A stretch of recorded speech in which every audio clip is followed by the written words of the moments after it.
Recording in progress. All right, thank you, everyone. We will call the Planning Commission meeting of April 13th to order at 7:06 p.m. Apologies for the delay in starting up. Why don't we go ahead and have a roll call. Ms. Paras, if you can call roll. Thank you. Commissioner Stevens, Present. Commissioner Goodbody, absent. Commissioner Bonilla Jr., Present. Commissioner Patterson, Present. Commissioner Lowe, Here. Commissioner Garg, absent. Chair Ali Sullivan. Present. Wonderful. Why don't we go ahead and stand for the Pledge of Allegiance, please?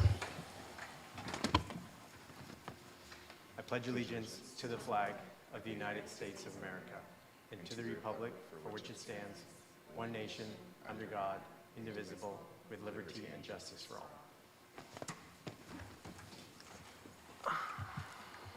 All right, it's good to be back after a couple weeks.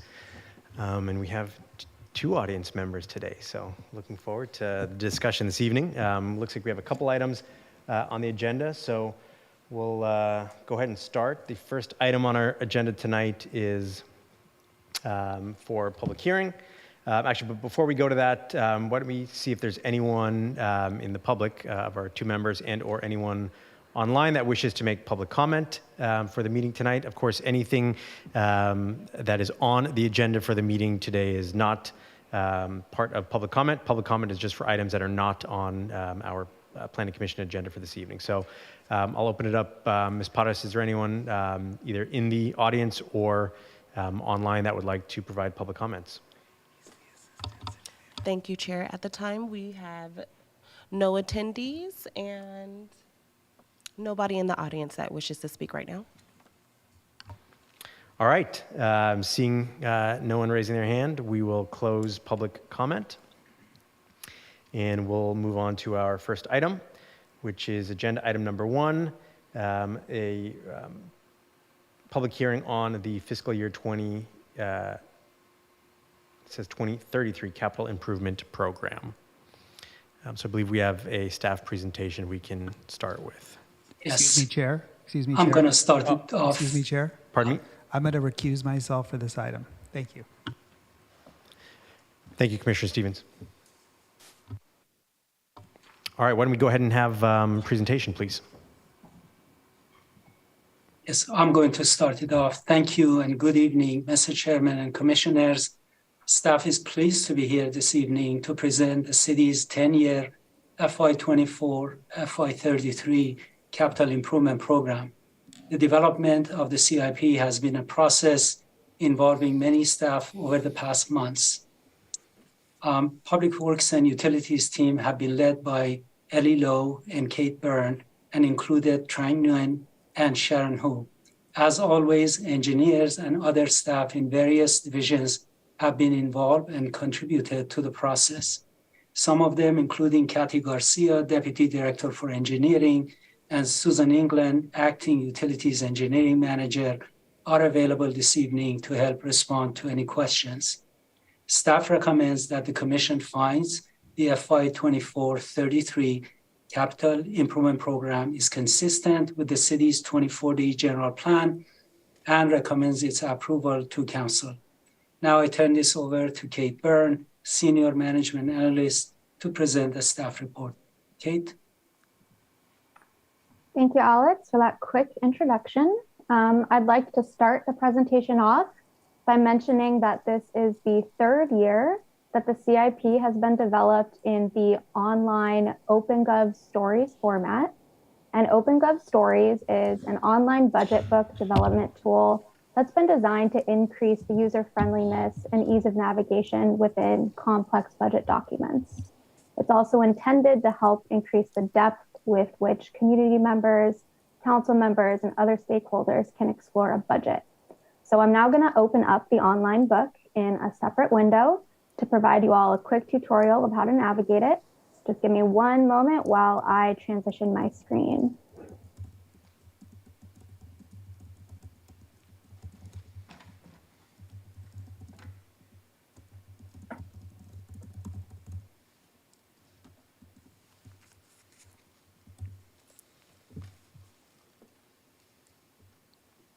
Okay. Yes. So the online CIP can be found on the city's website at hayward-ca.gov/CIP. And here you will see this big blue button, which is where you can access the online version of the CIP. It is recommended that you view the CIP in this way because it includes a number of interactive tables and charts that obviously aren't interactive within the PDF version. However, we have prepared a PDF version for those who need to print the document or download it for any reason, and that's located at this link down here. But for purposes of the tutorial, I'm going to click on this blue link to take us through the online version. And that button took us straight to the home page of the CIP. And if you scroll down, you'll see that the online book is divided into 4 major sections. We have the introduction, which basically includes information about the City of Hayward's elected officials, as well as our organizational chart. There's also the strategic priorities section, which includes some information about the city's strategic roadmap and some of the highlighted projects which align with the priorities in the roadmap. And then there is the explore the budget section, which is where the meat of the CIP will be.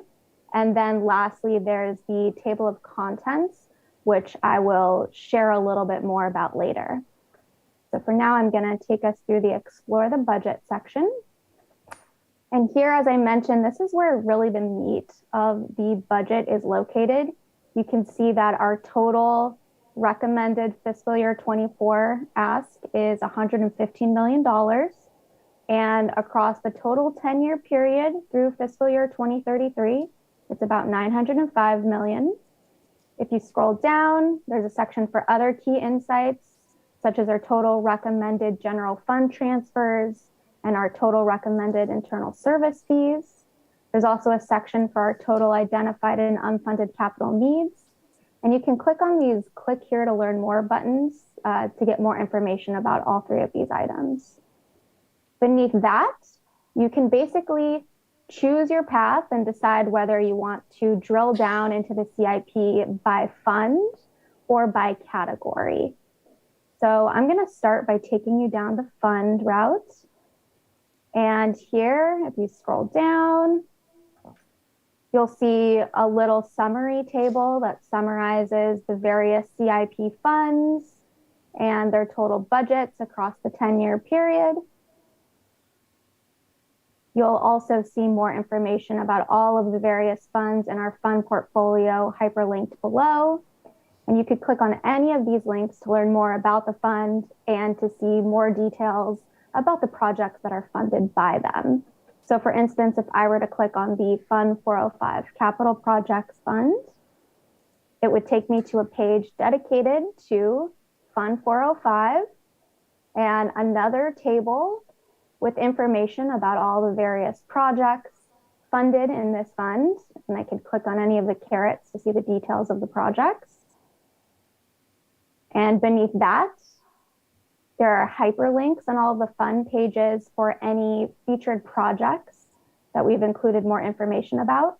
For instance, if you were to click on this La Vista Park hyperlink, you'd see the La Vista Park project page, which includes a nice big picture, a description of the project, any revenue sources, and another table summarizing the project budget. So now I'm going to return us back to the explore the budget page, and now I'm going to quickly take you down the category route. If you were to explore the budget by category, you'd again see a table summarizing the total budget ask in each of our CIP categories. And you could click on any of these carrots to again see the projects within the categories. Like for instance, if I were to click down through livable neighborhoods and through the parks, I'd again see La Vista Park front and center and some of the other park categorized projects. And further down, similar to the fund page, there are hyperlinks dedicated to each of our various categories with more information. For instance, if I were to click on the livable neighborhoods category, I'd see an explanation of what is comprised in that category, I'd see another iteration of the table that includes all the projects in the category.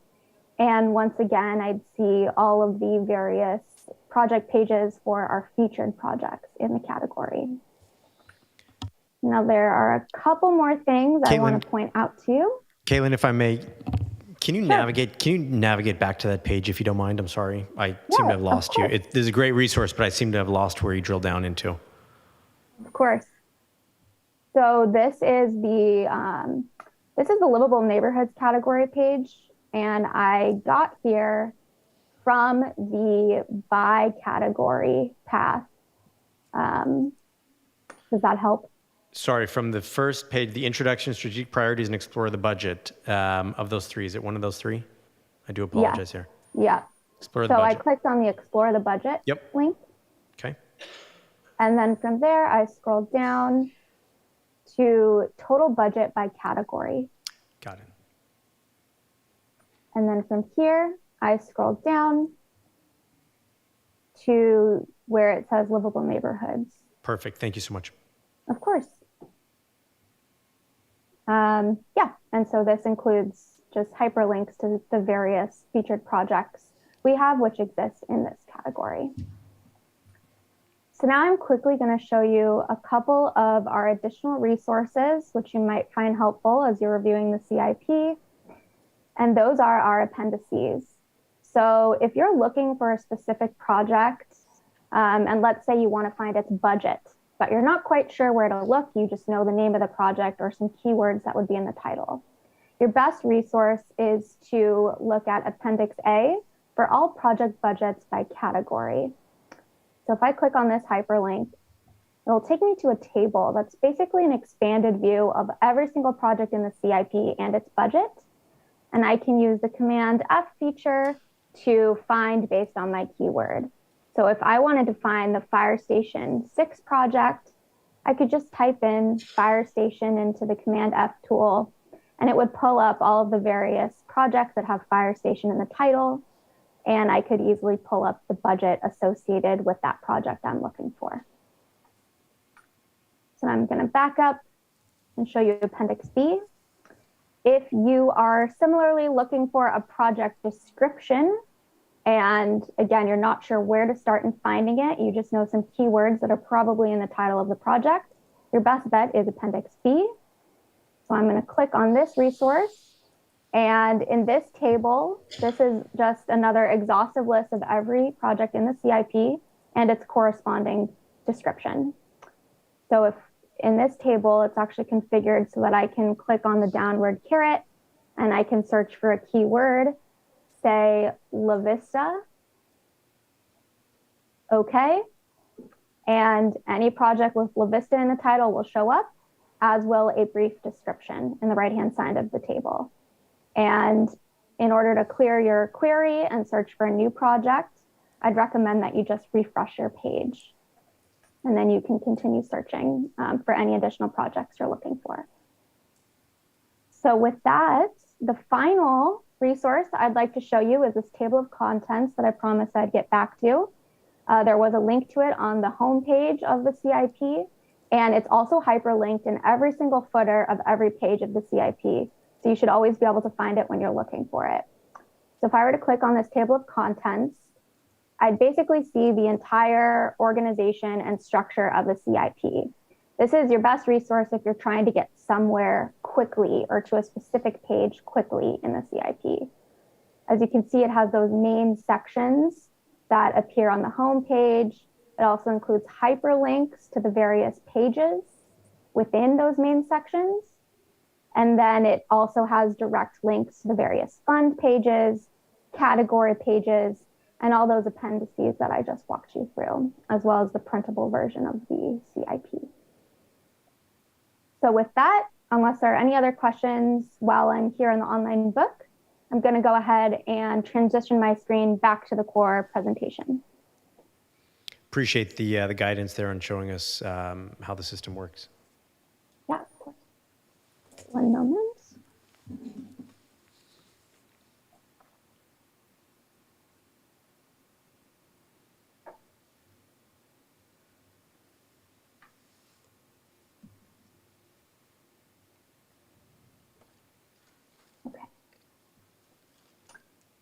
So, as I mentioned during that quick tour, the proposed CIP includes a total recommended budget of about $115 million in fiscal year 2024 and a total budget of approximately $905 million over the entire 10-year period through fiscal year 2033.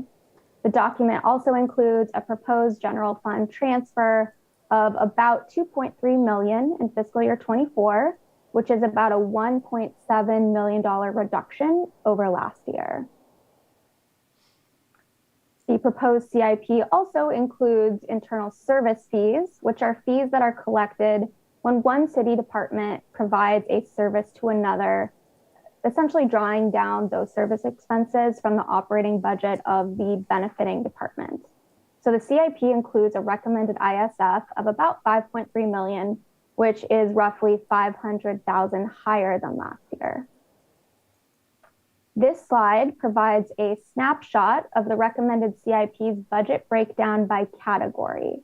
As you can see here, the largest portion of the recommended budget has been programmed in the sewer and water system categories in the orange and gray.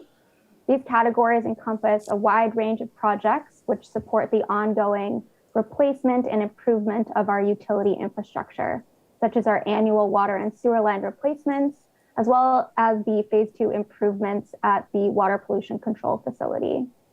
The third largest category is the livable neighborhoods category in blue, which includes parks like La Vista and Linear Park, buildings like the Stack Center, median landscaping projects like those in the Tennyson and Jackson corridors, traffic calming projects, pedestrian and bicycle improvements, sidewalk projects, as well as others. This slide shows a snapshot of our recommended budget broken down by fund.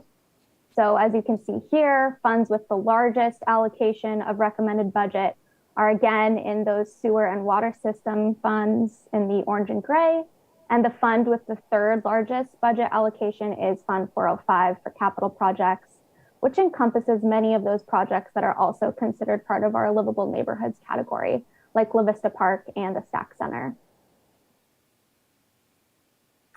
The rest of this evening's presentation will focus on demonstrating the proposed CIP's conformance with the Hayward 2040 General Plan. For any of the members of the public who are unfamiliar with our general plan, it's basically a comprehensive document that contains the goals, policies, and implementation programs intended to guide the future development of Hayward. The full plan can be found at hayward2040generalplan.com, and a screenshot of that website is shown here on this slide. The plan's goals and policies are organized into various elements, which are listed in that top green bar there. And the proposed capital improvement program includes a number of projects that support these elements. I will be going into further detail about some of these projects on the following slides. So the facilities and services element establishes goals and policies intended to guide the overall provision of public facilities and services in Hayward. The South Hayward Youth and Family Center, which is a community center planned to be located on the corner of Tennyson and Roos Roads, is a prime example of a CIP project which supports this element. Two additional examples include the Water Pollution Control Facility Switchgear Rehab Project, as well as the Phase 2 improvements planned at the WPCF. Those projects are both critical to ensuring the continued operation and future growth of our wastewater treatment facilities and services.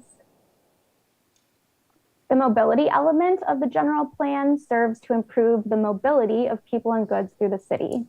The Mission Boulevard Phase 3 project is a key example of a project that supports this element. It's the last phase of the 3-phase Mission Boulevard Corridor Improvement Project, and it will include traffic calming measures, the addition of bicycle facilities, and the installation of landscaping and monument signs, among other improvements. The project recently went to bid, and construction is anticipated to begin this summer. Some other examples include the Campus Drive Improvement Project, through which a series of traffic calming measures are being implemented in the stretch of Campus Drive between 2nd Street and Hayward Boulevard, And finally, the Main Street Complete Street project is another example of a major project in alignment with this element. The project will improve pedestrian and bicycle facilities along Main Street to create a safe and friendly environment for multimodal travel in downtown Hayward. Several other mobility projects worth noting include the pavement rehab and new sidewalk projects, which are completed every year and are intended to improve the city's pavement condition index, as well as expand the city's sidewalk network. The Old Highland Homeowners Association pavement program is also aligned with this element, which serves to improve the conditions of the roads in the OHHA area, which is located in the Hayward Hills, just east of Cal State East Bay. The natural resources element establishes goals and policies to protect and enhance the natural resources within Hayward. Our recycle water projects support this element by providing treated wastewater to customers for irrigation purposes, saving drinking water, and reducing the volume of wastewater discharged to the bay. The city officially began delivering recycled water to approximately 30 Phase 1 customers last year, and will begin developing a Phase 2 facilities plan in fiscal year 24 to prepare for expansion of the system. La Vista Park is another major project aligned with this element. The project is a 50-acre planned destination park located a quarter-mile east of the intersection of Tennyson Road and Mission Boulevard in South Hayward. Construction of the park is planned to commence in early summer 2023. Additionally, examples include the 1.4 megawatt solar project at the WPCF, through which the city is expanding its solar fields. Efforts to transition the city's fleet to hybrid and EV models is another example, as are the citywide EV charging projects. These three items directly align with the city's climate action plan as well, which has been adopted as part of the general plan. The community safety element serves to enhance the programs and services of the Hayward Police and Fire Departments. Perhaps the most noteworthy example of a CIP project aligned with this element is the Fire Station number 6 and Training Center. The new training center is being constructed at the Hayward Executive Airport as a campus with classrooms, offices, a training tower, and other facilities for urban search and rescue, as well as a new Fire Station number 6. Construction began in early 2020 and is anticipated to be completed by the end of 2023. The land use element, which is the last element I'll address this evening, establishes the goals and policies to enhance Hayward's neighborhoods and districts with an attractive mix of uses and amenities. One of the main goals within this element is the goal to create attractive corridors that serve people traveling through the city, which is exactly the intent of the Jackson Corridor Beautification Project. The 3-year project, which began this fiscal year, involves new trees, plants, bark chips, pavers, and more in an effort to transform the busy Jackson Corridor into a visually appealing community gateway. Similar improvements were recently completed along the Tennyson Corridor, which is another key arterial road in the city, and a picture of that median is shown here. In addition to demonstrating the recommended CIP's conformance with the general plan, I also want to take just a brief moment to demonstrate its alignment with the city's strategic roadmap. The list of projects featured here is not exhaustive, but does demonstrate a nice snapshot of the priorities which the CIP projects support. For instance, you can see that the CIP projects tend to directly support the invest in infrastructure priority, but they do touch most of the other priorities. Again, this list is not exhaustive, and it is also important to note that many of the projects support multiple priorities simultaneously, even if they're formally listed in a particular priority. So with that, my presentation is concluded. It is staff's recommendation that the Planning Commission find that the recommended CIP is consistent with the Hayward 2040 General Plan, and myself and the team are now available for any questions. Wonderful. Thank you very much for the presentation there. I just one quick comment. I know we're not doing comments, but I just wanted to thank you for the work that was put into this, especially the online platform that allows residents to really drill into projects. I think that's extremely useful for folks to see where their money is going. So that's wonderful to see, and I appreciated you taking the time to walk us through that. Go ahead and open it up to any of my fellow commissioner questions.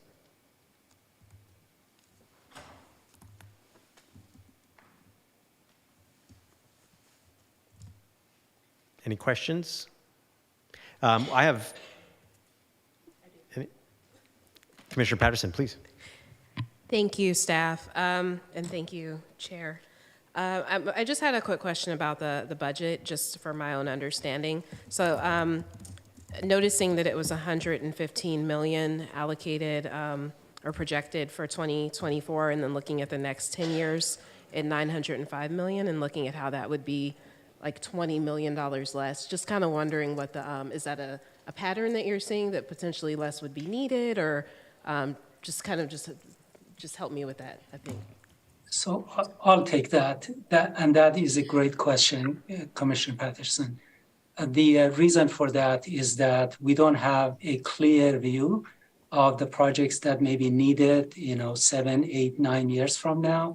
We have projected what we can know, and that is a total of 905. By the time that we get to those out years, there are going to be other projects, more projects added, and the cost is going to exceed $115 million that is programmed for this year. Thank you. Absolutely. Commissioner Bonilla. Thank you. Thanks for the report, staff.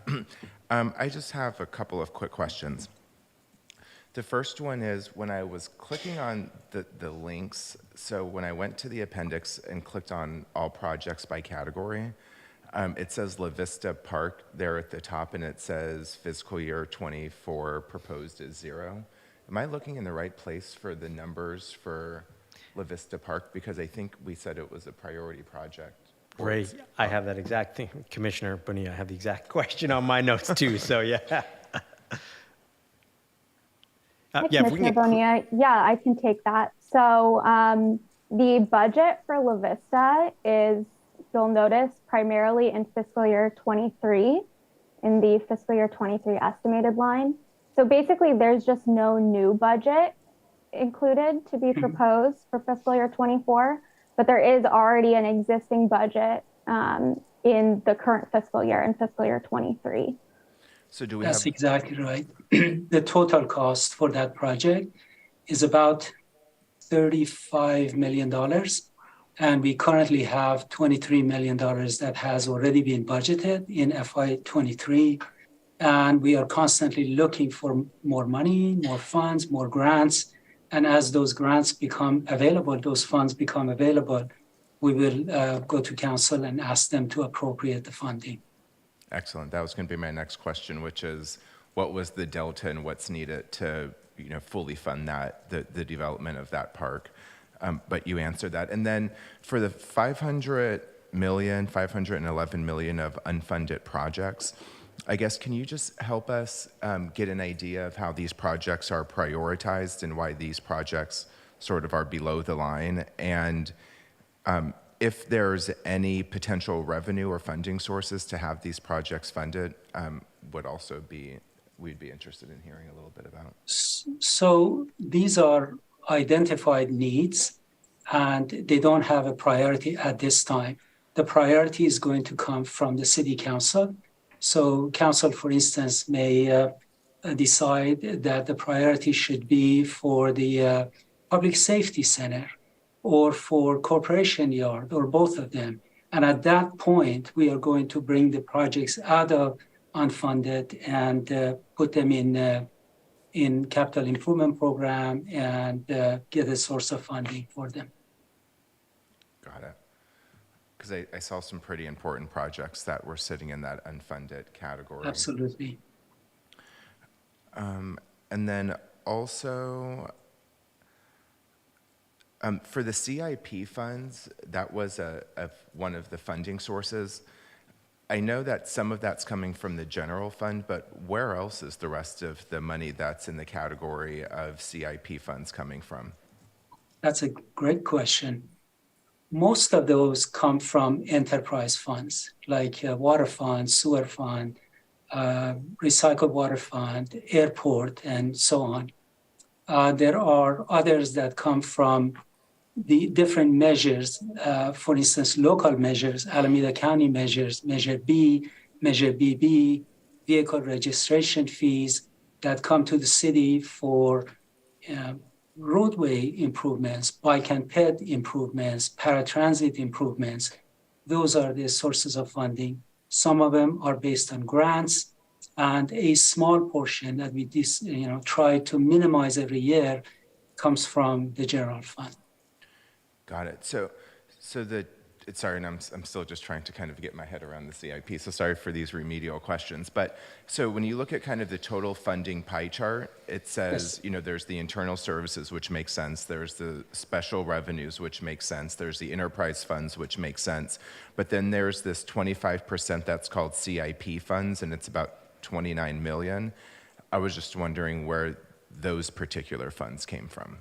Those are the ones that are not from an enterprise fund or the measures that I mentioned, BBB and VRF, and they come from different sources such as grant. For instance, La Vista Park is funded by grants that we have received. The latest one was an $8.5 million grant that the city received. We have received 4 grants now for that project.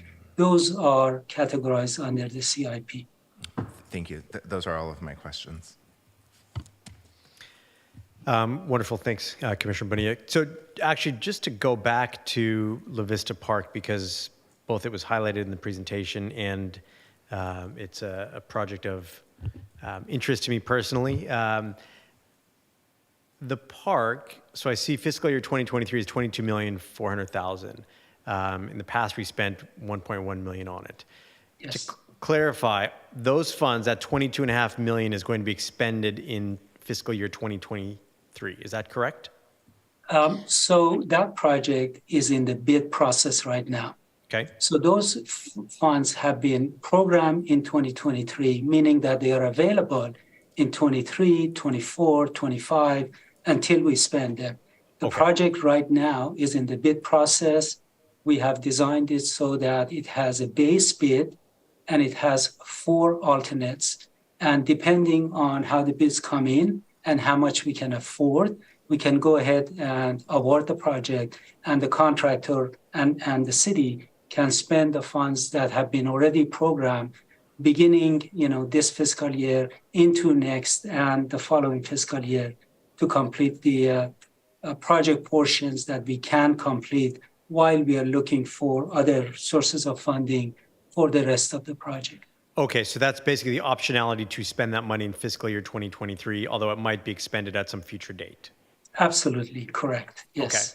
Okay. Now, the second question sort of aligned with that, and again, maybe there's a document that outlines this, but my rudimentary understanding of this, I assume that La Vista Park is going to cost us $26 million, which is give or take the 2.4 plus a 1.1 combined, or $25 million. So is there, for example, the projects, if it says that the expense here, how would we know that there's sort of a lack of funding to cover the cost of any of these individual projects? So the total estimated cost, construction, design, construction management services, and inspection and testing, the total cost is just over $35 million, $35 million. We have funding at $23.5 million. There is a gap of $12 million. So we are going to go ahead and spend as much money as we have and do as much of the project as we can. Hopefully, the base bid is going to come under the funding that we have available. And then if there are any other alternates that we can include with the base bid, we have structured our bid that we can do that. And, for instance, alternate 1 or alternate 1 and 2 can be done at this time, and the rest will have to wait until we have more money. So the construction is going to take until spring of 2025 to complete. So even stepping away from La Vista Park, but for example, project 07488, Jackson Corridor Median Improvement. It shows $750,000, right? 323, 324, 115.25. Is that the entirety of the cost for the Jackson Corridor Median Improvement? Okay. Correct. And that project, by the way, I just want to mention to you that is under construction. And that's a project that is being done in-house by maintenance services staff. Okay. So the majority of these projects, then, can we assume that they are fully funded? Because I guess the disconnect here is on La Vista, and the fact that it's a $35 million project and we've only allocated $25 million. Correct. Another example would be the Commissioner Stack Center. Bonilla. Commissioner Bonilla wanted to add something to that as well. Yes. So I would, you know, in that example, perhaps the delta would have shown up in the unfunded section somewhere, and because it's not there, I think that's where we're trying to, I have the exact same question, Yeah. which is like, how would we have known that there was this $10 million gap? And if there is, you know, not gap, but just remaining funds that need to be found. So that to me would seem like it would go under the category of unfunded projects, or at least a portionality of that project should go under there so that we would have the visibility Right. of knowing that it's not fully funded. Yeah. I agree. And I'm not sure if there's a way to address that. I'm sure it could be addressed in any future report to City Council, but I do think that's important to note what that differential is. Yeah.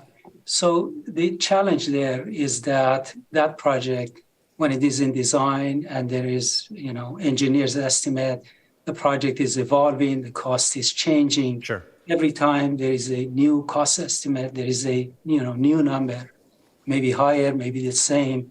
So, you know, including that in the unfunded, you know, the number is going to be stale in very short order. So what we do is we include that information in reports to the City Council, Okay. which are frequent, and they know what the funding is, what the estimate for construction and other costs are, and what the difference is between them. Okay, great. Last quick question here. Mission Boulevard Phase 3. Alex, can you clarify exactly where that is? Again, another pet project of mine. I'm sure we all have them, but I drive along Mission almost every day. So what portion of Mission does that include?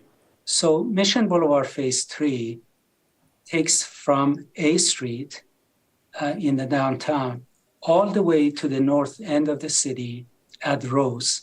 So that's just shy of 1 mile. It's about 5,000 linear feet.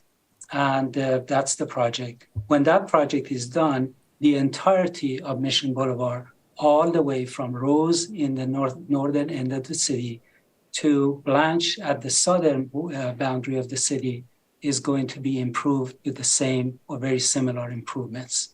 Wonderful. Any other commissioner questions?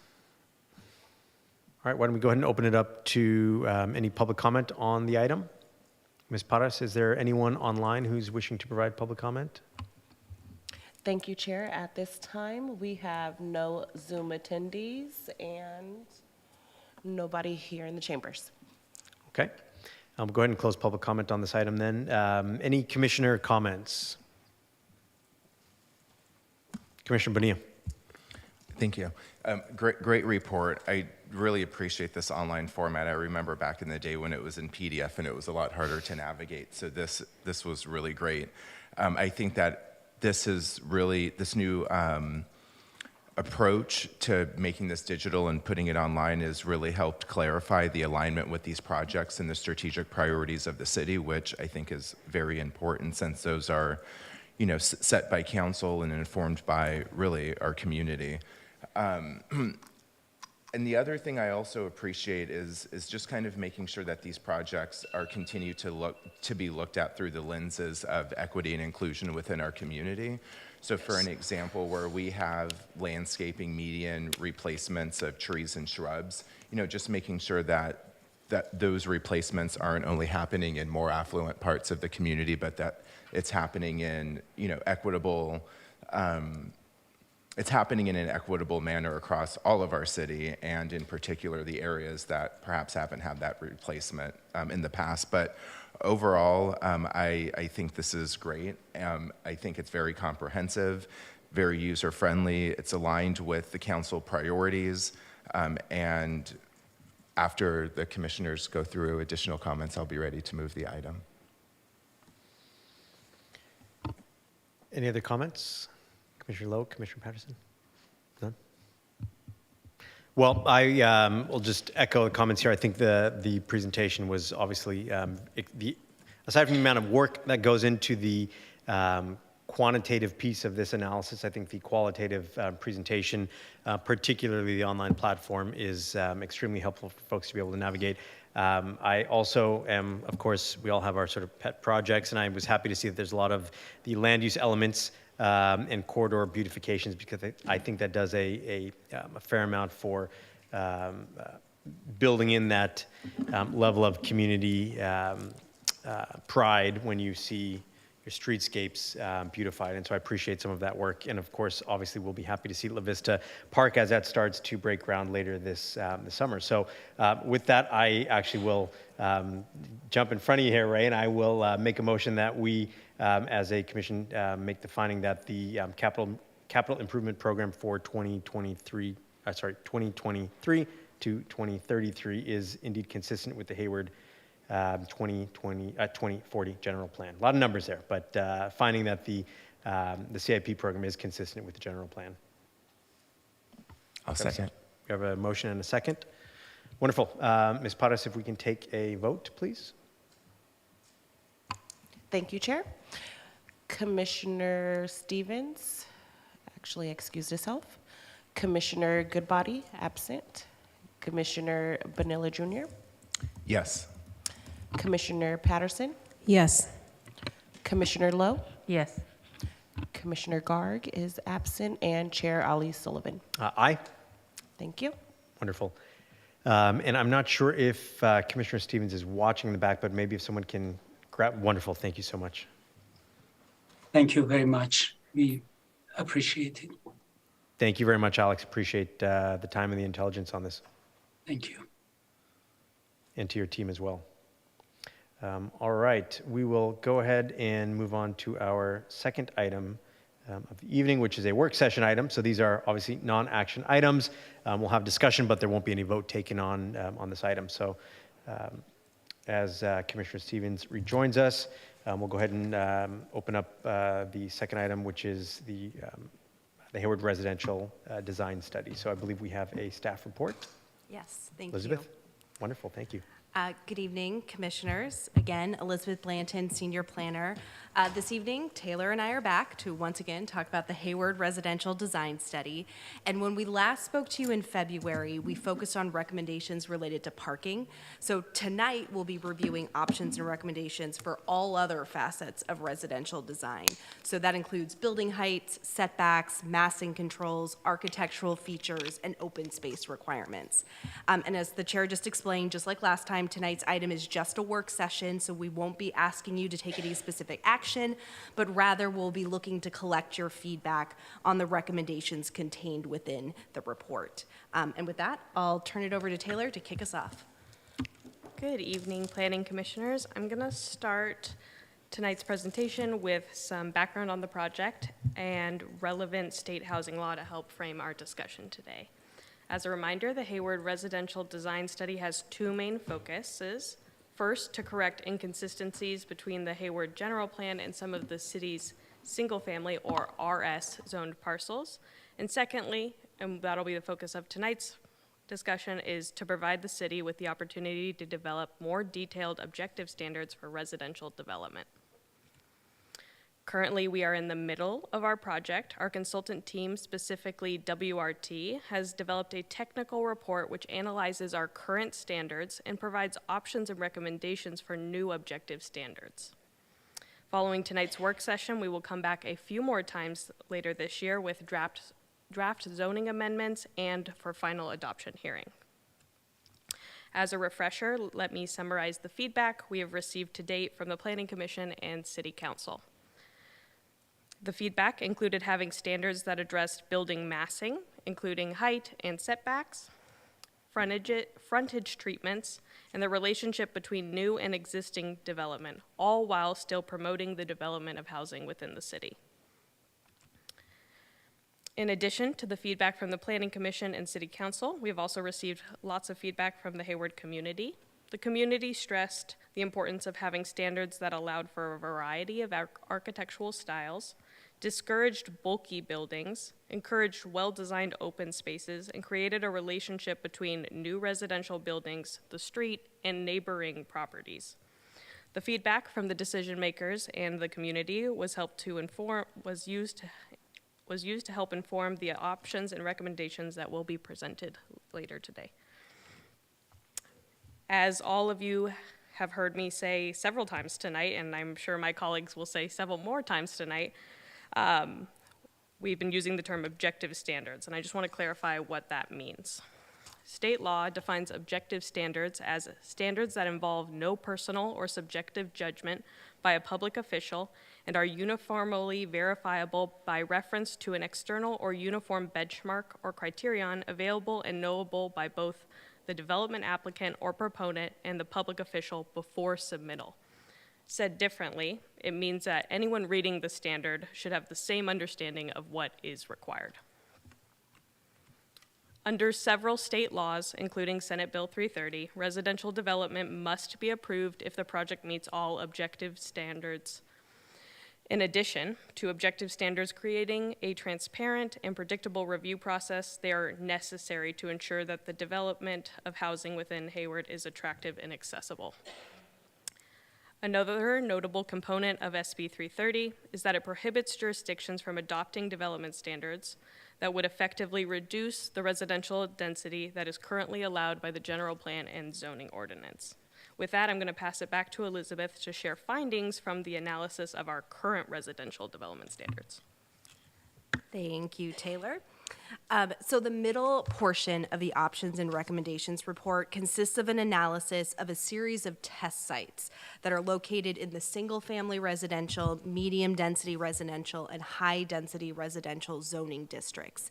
And the purpose of this exercise was to use simple building prototypes to mock up what type of development is possible in each of these zoning districts based on the city's current standards. So through this process, our team was better able to understand what problems exist with our current code and thus what changes need to be made as part of this project. So here, we are looking at one of the prototypes that resulted on our single-family residential test site. And, you know, at first glance, this might look pretty good. Using our current standards, we get a large home that achieves both the maximum allowable density of the site and the maximum allowable lot coverage. It's filling out most of that buildable envelope that's shown in the dotted red lines. However, the structure is somewhat bulky. It's basically just a big cube, and it doesn't include any interesting architectural features. In addition, the garage door takes up a good portion of the street frontage. So this shows us that there's nothing in our current code that would require any sort of variation or architectural interest be incorporated into the design. Turning to our medium-density residential test site, we can see even more issues arise here. So in this apartment building prototype, the maximum allowable density was achieved, but as you can see from that dotted red line, the building is far from meeting the maximum lot coverage or even the height allowed in this zoning district. And this is due in large part to the parking and open space requirements that, as you can see, are taking up a good portion of the site. So it's just kind of leaving a small area for the building itself. In addition, I'll just quickly note here that our team found even, let's say this building was built up to the 40-foot height limit allowed in the RM zoning district, it would still effectively be limited to a total of 3 stories, which we'll explain a little bit further in a bit. Now, if we adjust the prototype to use a townhome typology, we notice many of the same issues as before, but in addition, we found that it's also hard for townhome projects to meet the maximum allowable density in this zoning district. So really what that tells us is developers might be less likely to pursue projects on these RM sites because it's hard to realize the full potential of the property without having to go through a rezoning process. Finally, looking at a high-density residential test site, again, we see many of the same issues. The apartment building shown here was not able to achieve the maximum allowable density, again, due to the large amount of space that had to be dedicated to parking and open space. And I'll pause here to say some of you might be thinking, well, okay, if a service parking lot is such a site constraint, why aren't we looking at the option of underground parking or a ground floor parking podium and then stacking the residences above? And this, frankly, is because these types of structured parking are very expensive to build, rendering them financially infeasible for many projects, especially these smaller missing middle projects that we see in these slides. So while we might see some of those things along Mission Boulevard or downtown where we have taller, denser projects, they tend not to pencil for projects like this. Further, our analysis showed that sites in the RH district that are less than 18,000 square feet, it's not possible on those sites to achieve the maximum lot coverage allowed. So you can see here, here's kind of a smaller site that we tested a prototype on, and we even put the required open space on the roof of this site. But still, even by doing that, this development prototype is not meeting the maximum density allowed, lot coverage, or height. So again, it's really not hitting the full potential of the property. And then this final tiny little prototype here is shown on a 7,500 square foot lot, which is the minimum lot size allowed in the RH zoning district. And keep in mind, Hayward has a lot of parcels like this, a lot of very small parcels that are zoned RM and RH. And it's even, all of these challenges we're talking about are even more extreme on these smaller sites. They're facing even more constraints to development. So looking ahead, part of our charge with this project is to think about how do we create development standards that make sense for the range of parcel sizes that we have in each of these zoning districts. Okay, so now that I've successfully concerned you with all of our problems in our existing code, I will turn it over to our consultant, Poonam Narkar from WRT, which is a planning and urban design firm, to walk through a series of recommendations and options for how we can address these issues and ensure that our future residential development is better aligned with the community's vision. So Poonam is joining us remotely, so she is on Zoom. Thank you, Elizabeth, and good evening, commissioners. I think both Elizabeth and Taylor have framed this residential study really, really well, and the slides that Elizabeth just went over very clearly explained or illustrated rather what the outcomes of the current standards are. Elizabeth, I'm not seeing the PowerPoint. Thank you. Thank you. So as we saw that there are a number of standards that are kind of keeping us from achieving the desired outcome of the built environment. And taking all of that into consideration, we have made some recommendations for all of you to consider here today. So these topics that are listed here are the topics that stood out as priority topics based on the feedback that was received from all of you in the council and the community engagement process, along with the evaluations that the project team conducted. So we are going to go through each of these. I'm going to give an overview of each of these because they are explained in the report that was submitted, and then we will get into the details of these during the discussion session. Next slide, please. Okay. So the site development standards really are important in terms of determining the development feasibility on a parcel. Standards such as setbacks, lot coverage, building heights, and parking requirements directly impact how much development can actually occur and how many residential units can fit on a parcel.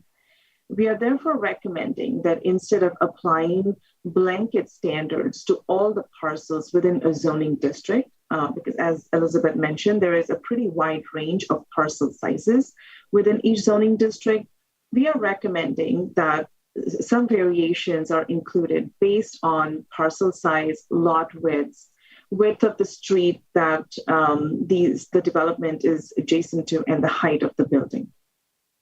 Next slide.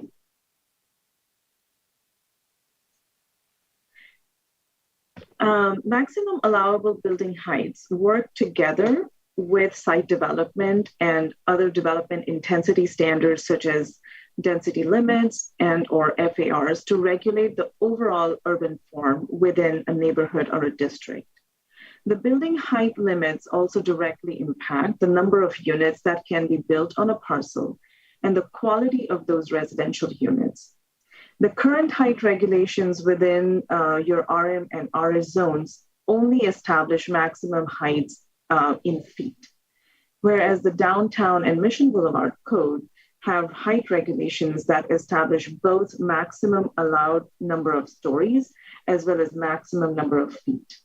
So for example, the two projects that you see here, both of these projects here are 4 stories tall, but their heights range on the top project, the height ranges from 44 feet up to 50 feet up to the highest pitch line. And the other project ranges from 46 feet to 52 feet up to the highest parapet. Both of these allow for variation of roof line as well as a taller ground floor if necessary. Just as a reference, the current RM and RH zoning districts allow a maximum building height of 40 feet. And as we saw in the evaluation, that building height is even restrictive for achieving maximum densities that are actually allowed within those zoning districts. Next slide. Next one is building massing. Building massing refers to the shape and form of a building, and it becomes an important consideration when we are looking at a group of buildings in a neighborhood, their relationship to each other and the relationship of the building to the street. Especially in larger buildings, breaking down the mass and creating transition to that is appropriately scaled to the adjacent and existing development is really important. And therefore, establishing standards, which are very objective standards that actually provide guidance on upper story step backs or step downs, projections and recesses that help shape the building envelope so that we don't get a group of boxy and monotonous buildings on a street would be very important. And therefore, we are recommending, as some of these illustrations suggest, that we include guidance in the form of objective standards that establish either dimensions or suggestions on how the building mass can be broken down, not only for multifamily residential, but also for 2-story single family residential. Next up, building frontage. Similar to building massing, building frontage and facade articulation breaks the monotony of continuous building edges and creates a visually rich street environment. Use of architectural elements such as windows, balconies, projections, or recesses, and variation of building materials, and even high quality materials are some of the ways in which building facades can be articulated. So we are again recommending that the current standards be updated to provide clear guidance on building frontage and treatment. Next. Architectural style.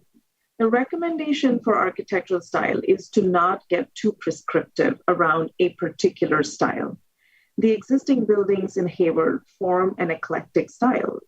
It would be really hard to pick one architectural style and write standards that are objective.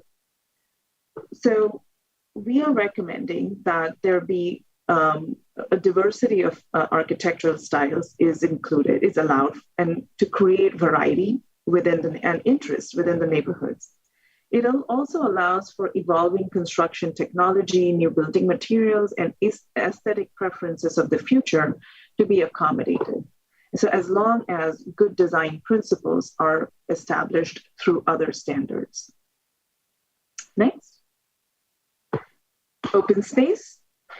Provision of high quality open space in multifamily residential development is very important to ensure that there is access to open space in such higher density environments. And therefore clear guidance on what types of open spaces are allowed. For example, on the ground open spaces, terrace or roof gardens, private open spaces in the form of balconies and terraces. So what types of open spaces are allowed? And how is the open space requirement actually computed is very important. Not being able to clearly compute the open space also will impact the development feasibility on the parcel. So we have to make sure that the open space requirements are not only right-sized for the scale of development, but also there is clear guidance on the type of open spaces to make sure that there is adequate open space provided per unit. Next. Lighting and landscaping. Again, the recommendation here is to provide more clarity and of guidance on lighting and landscaping, particularly to minimize impervious surface on each parcel. Landscaping reduces stormwater runoff, improves privacy, and creates an aesthetic transition between the building and the street, as well as between buildings on adjacent parcels. And so it creates, to ensure that there is a strong sense of security, as well as a strong street character, and positive street environment along in each neighborhood. Paying attention to lighting and landscaping and providing objective standards on these topics is going to be important. Parking garage design, another very, very important aspect of building design, and which actually requires, I would say, a focused guidance in the form of standards, apart from just the overall building design, is because when in buildings that are of a slightly larger scale, where a large amount of parking needs to be accommodated, the scale and the treatment of parking garage and how that relates to the street is very, very important.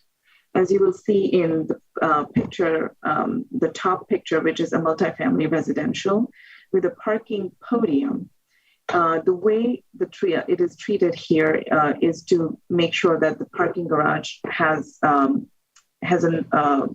transparent facade in the front. It is a non-parking use at the ground floor that provides some activation. And there is a variation of building materials that also creates a warm sort of an environment along the street. And the lower image here is a single-family residential single-family home where the garage is actually recessed behind the primary building and it does not dominate the primary facade. And therefore, it just, again, making sure that the parking garage or any type of parking facade is not dominating the street environment would be really important. And at the end, I would just like to highlight that a single standard is not going to solve or help us achieve the desired outcome. It is the cumulative effect of all the standards when applied to a single parcel, what is the outcome that we get? And therefore, it's going to be a matter of dialing up or down and finding that right balance between all of these different standards to make sure that we are achieving the density targets, we are achieving high quality architecture, high quality built environment, as well as we are creating our neighborhoods that are safe, that are inviting and attractive. Okay, great. Thank you, Poonam.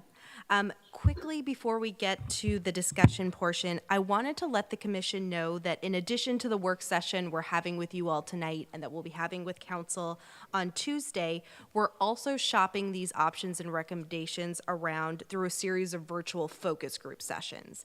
So these sessions have included both market rate housing developers, affordable housing developers, architects, representatives from various advocacy and neighborhood groups, and then other community members, including some folks who participated in our previous outreach events. So while our consultant team has not yet concluded these focus group sessions, so far we've heard the following general themes. For single-family development, we've heard that there's interest in standards related to front porches or other architectural features that can break up massing. And additionally, there was also interest in the idea of establishing different setbacks for garages or locating them in the rear when possible. For multifamily development, the focus group participants showed general support for an increase in height limits to allow for buildings that are taller than 3 stories. Step back requirements on the third floor and above. Standards related again to landscaping, balconies, thoughtful window placement, and concealing parking areas with landscaping or other screening. In addition, they also like the idea of simplifying the city's open space requirements, but still said that we should prioritize well-designed common open space, group open spaces in developments. And with that, we'll go ahead and open up the discussion with 2 basic questions that we'd like feedback on this evening. First, which of the recommendations presented do you think are not right for Hayward? So this is kind of our last touch point before we actually start drafting standards. Are there any of these ideas that we should not be moving forward with? And then secondly, are there any other design issues that we haven't talked about tonight that we should be thinking about when we are moving forward and drafting standards? And thank you, Chair. I will turn it back to you now. Wonderful. Thank you very much. Why don't we just go ahead and start with the public comment on this? I don't believe anyone in the audience has public comment on this topic, but Ms. Paras, is there anyone online that wanted to provide comment on this item? Chair Ollie Sullivan, there is no Zoom attendees at this time. Okay, so we'll go ahead and close public comment and we'll just open it up to commissioner comments. I have a few, but I'll go ahead and see if my colleagues have anything they want to start with. Commissioner Lowe, please. Thank you, Chair. And thank you for those presentations. They were really great, very helpful. I have several comments tonight and questions as well. So I'll just dive right in. One of the things that I'm definitely for increasing density. That is no doubt. We definitely need to increase density with our housing, regardless of the type of housing that we're building. I am concerned as it relates to the multifamily type housing, the highest density type housing. I am concerned about it becoming kind of what you were saying, massing, it becoming just these gigantic rectangles that are all over the city. And I know that the developers that we have worked with in the past tend to build structures that look similar. So as I drive down Mission, my personal opinion is that I think that the construction looks very similar, looks very rectangular. It was very, very much the same, very modern. And there's nothing wrong with that. I like modern architecture, but I am wondering several things about that, because as we build and create that higher density and build up, which I also agree with, building up. I also agree with that. But as we build up, I just want to make sure that we we are building the highest quality and things that we will be continue to be proud of, like we talked about with the last agenda item. There's a sense of pride when you drive down the street and there's landscaping down the center median. There's also a sense of pride when you drive down the street and you see the new high-rises on Mission, and there's some sort of variance to them to make them look more attractive to the eye. So I know several cities, and I think Hayward can be included in that. In the 70s, for example, built a lot of boxes and a lot of what I consider to be cheap boxes that weren't aesthetically pleasing. And so I just want to make sure, a big concern I have is that we aren't repeating that in our desire to get as many people in as crammed into a space as possible, that we aren't forgetting the quality of the buildings and the overall aesthetic of the buildings. It's very important. One of the things that I'm concerned about is that I've also heard that in the past, sometimes City Council and the Planning Commission have worked very diligently to work with the developer to create what we believe the citizens want as it relates to things being aesthetically pleasing or projects being aesthetically pleasing, and then the developer has gone behind the city, the planning commission and the city council to go directly to staff to have minor changes done. And those minor changes didn't really turn out to be minor changes in the eyes of some of the planning commissioners and city council members. And so one thing that I would like to see, I don't know if it's too soon to do it before your meeting with the city council, but at some point before a meeting with city council, I would like to see staff come up with some suggestions, at least a couple of suggestions as to how to prevent that in the future. So when the developer is allowed to go directly to staff after they've come to the planning commission and after they've gone through the process, and we've said we really want things to look like X, and that's what we believe that the citizens want, and that's what we would like. I would like further guidance or guidelines as it relates to when that developer can then go directly to staff and change those things. Lots of ideas there. I took diligent notes. I saw Taylor scribbling behind me, and Poonam, I'm sure online you're itching to jump in as well. So I'll lead off, and then Poonam, you can jump in. Few things, yes, we heard that loud and clear from the community. They're like, there's lots of boxes on Mission Boulevard. We don't love boxes. So part of the development of objective standards is right now our only standards are setbacks and heights. So what do you get when you only regulate setbacks and heights? You literally get a box. So part of incorporating standards or designing standards around materials, architectural features, step backs, you're naturally going to start sculpting that box. It's kind of the Goldilocks principle. We don't want to be overly prescriptive where we say it has to look like this, X, Y, Z. We want it to be something that can evolve over time. Part of what causes or creates variety is buildings, in 2023 look different than buildings did in 1993 and look different than buildings did in 1973. So some of that will happen over time, but we want to be thoughtful about incorporating standards that are helping to ensure that the boxes are sculpted or have details on them, have interest on them, have a variety of materials or colors on them without exactly prescribing what they should look like.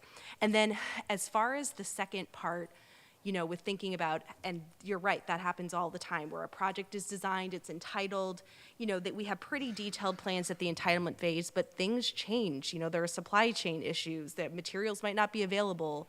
A new developer comes in and they have a different preference for what type of siding they want to use. That stuff happens all the time. In the world of SB 330, we collectively, staff, decision-making bodies like yourselves and like the city council, have less and less opportunity to have those discussions with developers and to require that. So we still have that for some projects. If it's a project that's not subject to SB 330, it's like a rezoning or something like that, we still will take those, in front of these bodies and we can have those kind of back and forth conversations like we've traditionally had. But really, our opportunity to have those discussions about what does the Planning Commission want, what does City Council want, what does our community want, those are the discussions we should be having right now, and make sure that that's all in the code that we're going to be adopting this summer, because that's what we can enforce.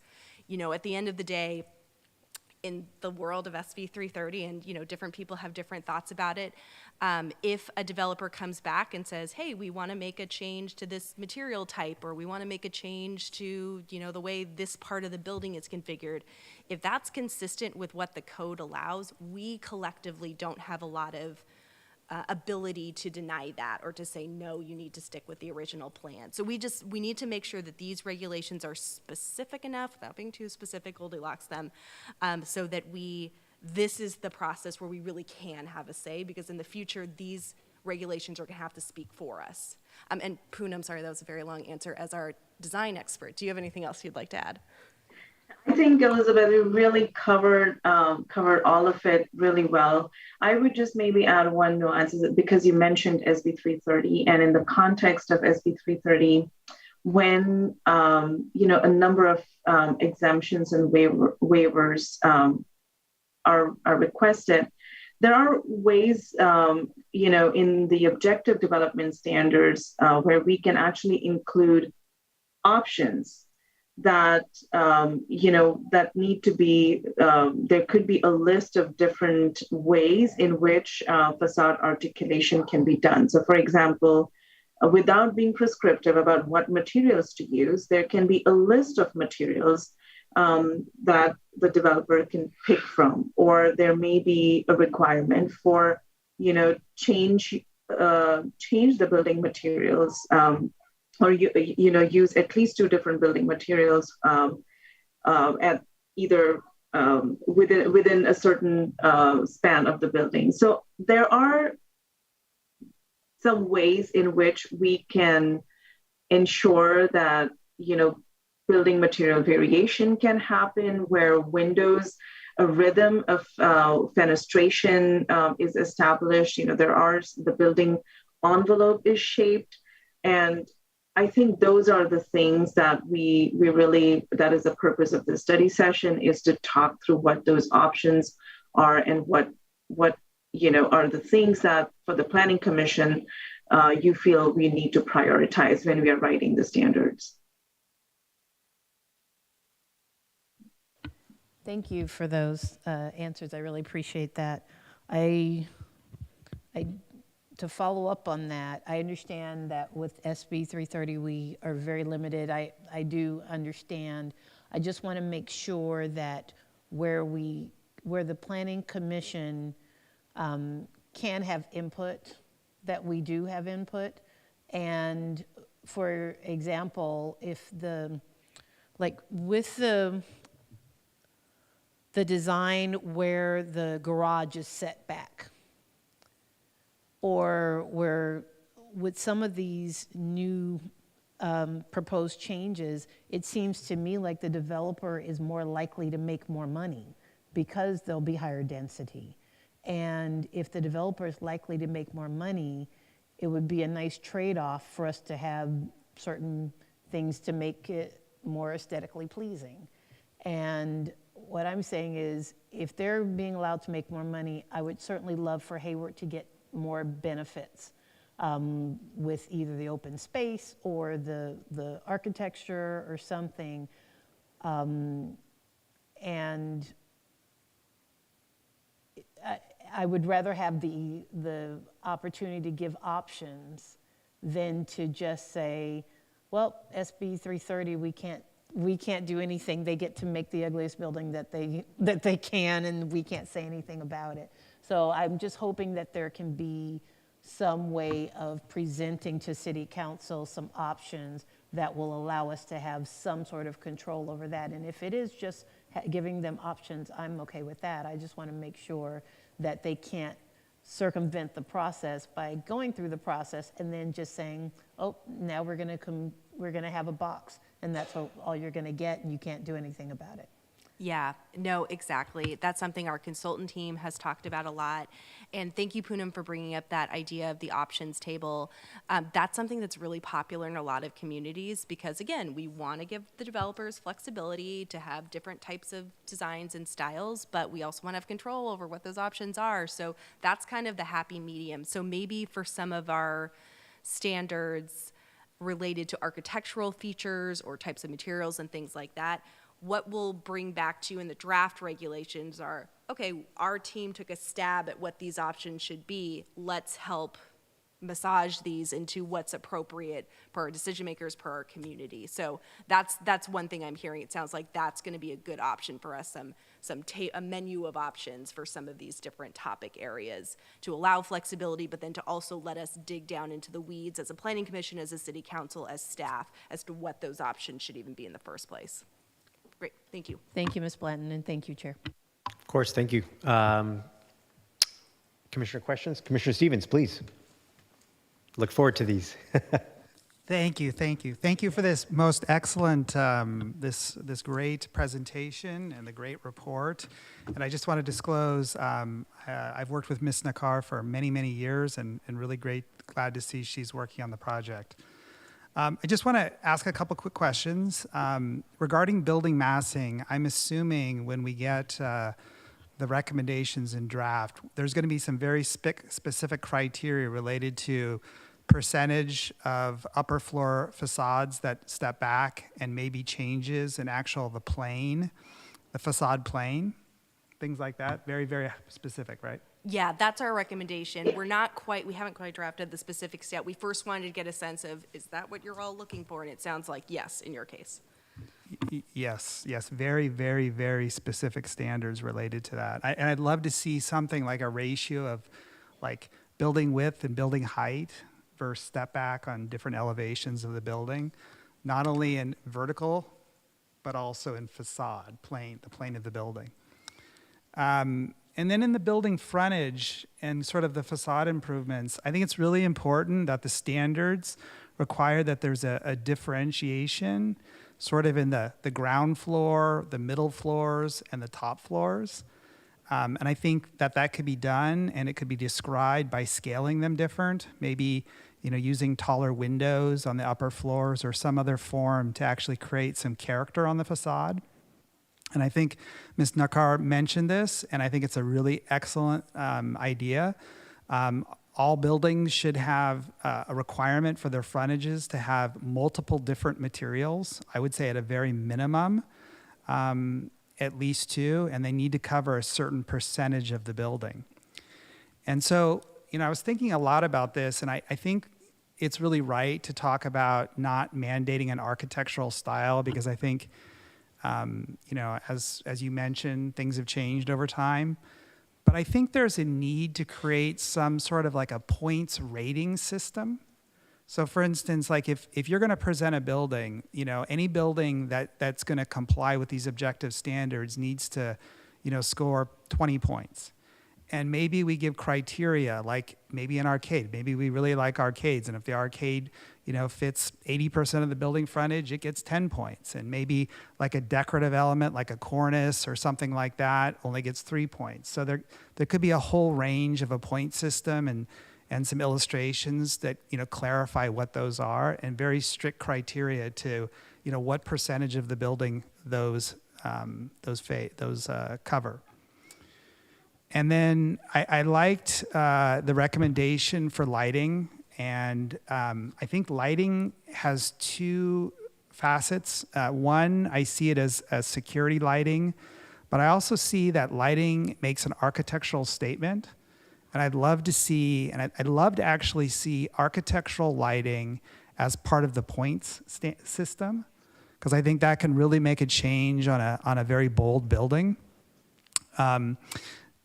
I don't know what it means when it says that we're going to codify lighting standards. I'm assuming that means we're going to provide specific criteria for like color temperature of the light, like no light greater than 2,900 kelvins or something like that.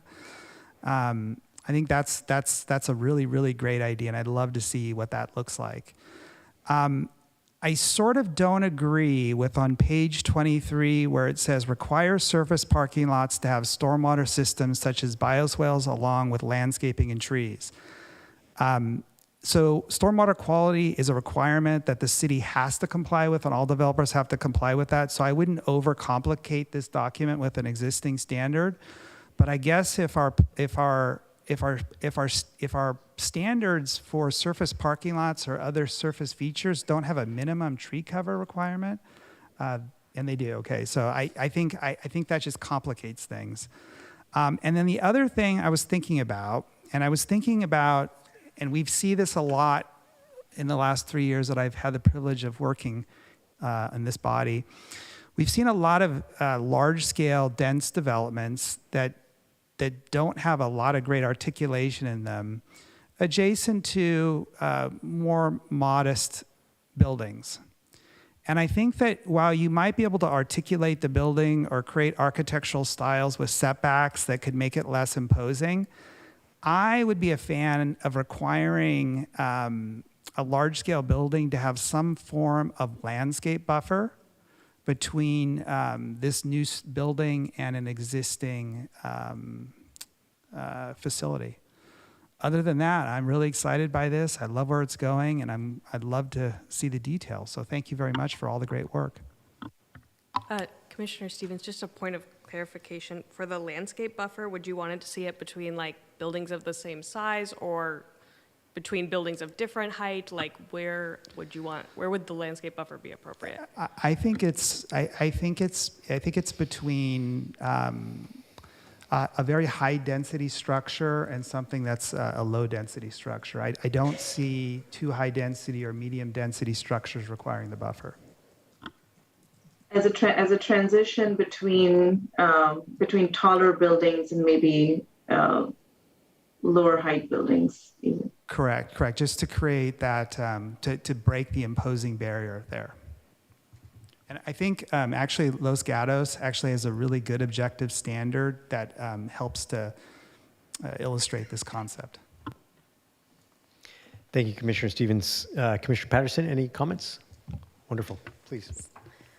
Thank you, staff, for the presentation. I just wanted to say also, Commissioner Stevens, that your idea of a point system sounded really exciting to me. So I would second that just as a nice thing to do.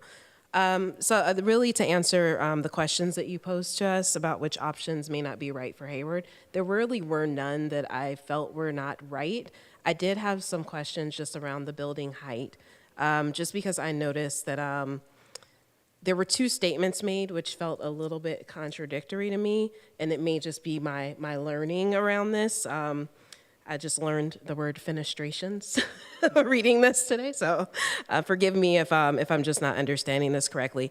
But when it shows on page, I believe it's 20, the two different buildings, and they were in the presentation as well. One is 44 feet for 4 stories, and the other is 46 feet for 4 stories.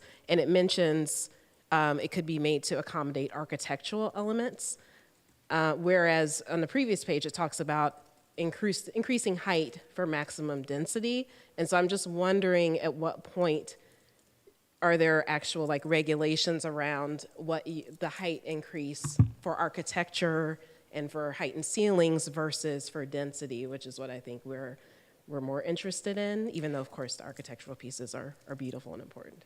Yeah, that's a great question. And again, Poonam, I'll let you start thinking as I queue up a response. Those can be regulated together or separately.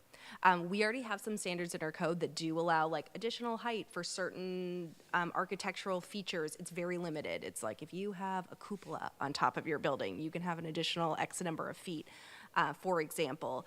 But yes, you're right. The reason we think the height is an issue in the RM and RH districts is because essentially it limits buildings in those districts to 3 stories, which is not letting us meet maximum density. So yes, the recommendations in the report are to move to a system more similar to the Mission Boulevard and the downtown. So maybe we say like in our medium density residential, you can go up to 4 stories and 50 feet, which our design folks tell us that's more reasonable height for 4 stories. And then maybe in our high density, you can go up to 5 stories and 60 feet. But if we did want to treat, say, architectural features separately and wanted to say you could go even higher if you have certain architectural features, that's something we could do. But yes, your reading of the report is correct. The main motivation for wanting to increase heights is to allow more stories to be able to get at maximum densities. Ms. Bland, just to clarify, because I actually had the same question, Commissioner Peterson, the slide that you're showing here, the recommendation, the 2 examples, I think I'm piecing this together, because I was trying to understand what increasing would do because, anyways, the 2 projects here, that height, either of those projects could have gone up to 50 feet because it's in Mission Boulevard. What you are saying is that outside of the Mission Boulevard corridor, allow projects to go up to that same height of 50 feet. Exactly. And like, honestly, our certain parts of the Mission Boulevard code and our downtown code allow higher heights than that, which is appropriate because they have a lot more density there. So part of what we're looking at is to say, okay, if we think 4 stories is going to be needed to get at our maximum density in RH, then let's adjust the height so that 4 stories is possible and you don't have these little like squished stories. Poonam, though, as our design expert, do you have anything you would like to add? Yeah, maybe I'll just elaborate a little bit on the heights issue. What happens is that, the current heights, which are only 40 feet tall, the reason why you would get realistically only 3 stories of, good good quality residential units is for an optimal floor to ceiling height of 10 feet. With 3 stories, you're already at 30 feet, and you want to raise your ground floor above your street level at least by 2 to 3 feet for privacy. That takes you up to 33 feet. So you're left only with 7 feet of the 40 feet allowed height. And that's why you don't get the 4th story, right? And which is why, and that is a primary reason why we are recommending that the height limit be increased to something that is greater than 40 feet. Now, we also don't want to just cap it at, like, say, 42 feet or 43 feet, or something so small that we only are able to get up to the finished floor of the 4th story. But if we want to allow, roof line variation and roof pitches, then having a little extra height, is helpful. And that's why we are recommending that you can go up to 50 feet, with the 50-foot height, and also basically capping the number of stories at 4 stories. I think that allows for enough, allows for both good and optimal floor to ceiling height for each floor, as well as any architectural features or roofline variations. Sometimes you also want to have a taller ground floor for maybe community uses or a common community space. And so as soon as you have a taller ground floor, having taller building heights is also useful to accommodate any of those conditions.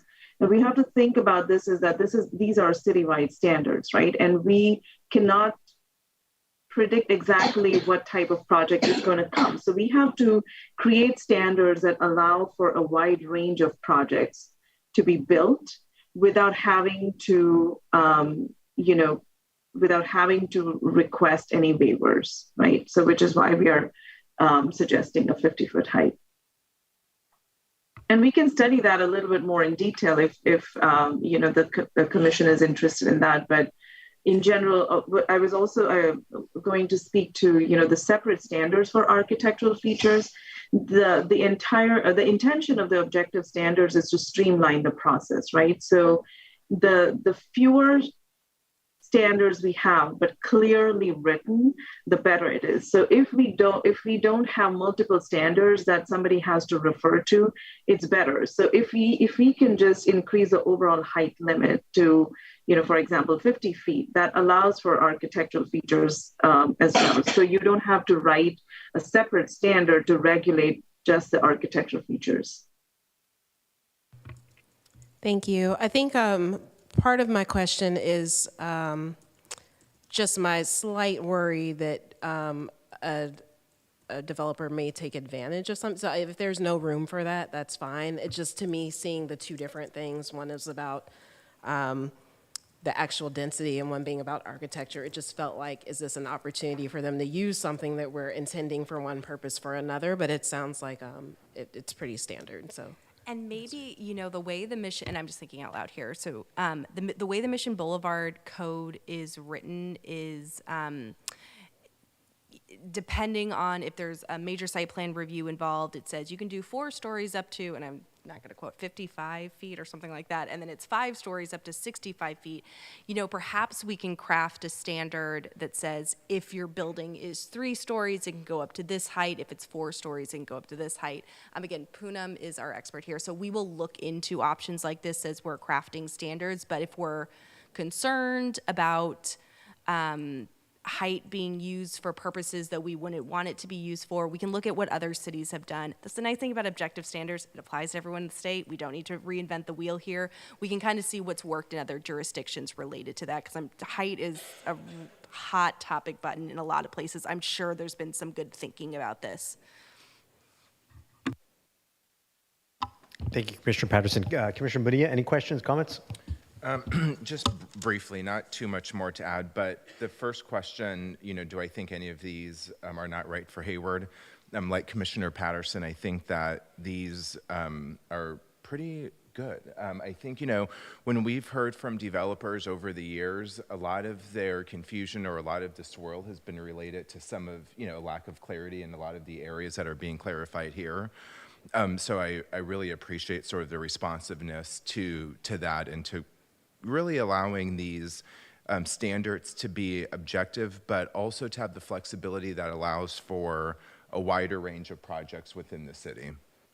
I would prioritize, open space and making sure that we're clear on, the types and how it's measured. I also, would prioritize lighting and landscaping. I appreciate the recommendations in the report. I think that, as we look at how we use lighting not only to improve, the safety of, the community that's being, or the development that's being established, but also, sort of the attraction and, how we leverage it, as Commissioner Stevens was saying, for sort of, the architectural, alignment and kind of just how that could work, I think is really important. I also appreciate the options table so that we don't kind of leave that out there. I thought that was a great recommendation. And I also love the recommendation of kind of having a scoring system so that we can see where applicants fall within these objective standards. Like I said, I appreciate the flexibility that it provides, the alignment with the neighborhoods, the scalability to other developments, the improved clarity. I also, appreciate the work that's being done to help these standards drive more density. I also have similar concerns around kind of building height and masking and making sure that, we're not building boxes. But I think that the variety of standards that are outlined and kind of what we're looking to put in place would really help us sort of prevent that. But it is something that I still slightly remain concerned about.